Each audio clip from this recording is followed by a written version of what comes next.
गरुड़ पुराण दूसरा अध्याय। मृत्यु के बाद की सबसे रहस्यमयी और पीड़ादायक यात्रा होती है आत्मा के 13 दिन। क्या आपने कभी सोचा है कि कोई व्यक्ति मरने के बाद 13 दिनों तक कहाँ रहता है? वो आत्मा क्या देखती है, क्या महसूस करती है?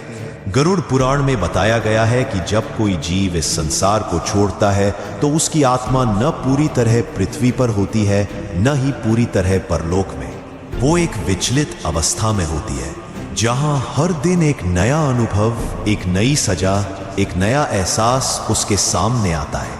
पहले दिन आत्मा अपने निर्जीव शरीर को देखती है, उसे समझ ही नहीं आता कि वो मर चुकी है। दूसरे दिन वो अपने प्रियजनों की चीखें सुनती है और कुछ कर नहीं पाती। तीसरे से 5वें दिन तक उसे अपने कर्मों का हिसाब याद आने लगता है।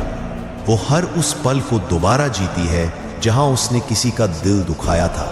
6ठे से 9वें दिन तक यमदूत उसके चारों ओर घूमते हैं और आत्मा भय, ग्लानि और अकेलेपन से कांपती है। और फिर 10वें से 13वें दिन आत्मा को यमलोक के द्वार की झलक मिलने लगती है। गरुड़ पुराण कहता है 13वें दिन यमदूत आत्मा को लेकर जाते हैं एक ऐसे स्थान पर जहां उसके अच्छे बुरे कर्मों का न्याय होता है। शास्त्रों में कहा गया है त्रयोदश दिने मृतस्य प्रायश्चित्तम विधीयते अथ यापि यमक्षेत्रम पाप कर्म विभूतये।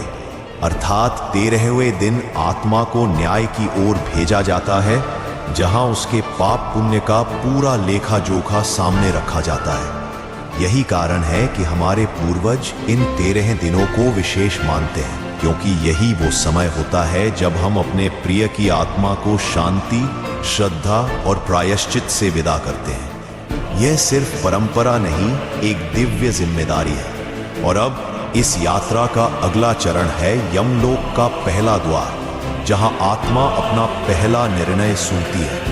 क्या उसे नरक भेजा जाएगा या मिलेगा दूसरा अवसर? जानने के लिए जुड़े रहिए अगले अध्याय में। और अगर आपने इस रहस्यमयी यात्रा को अब तक महसूस किया है तो इस ज्ञान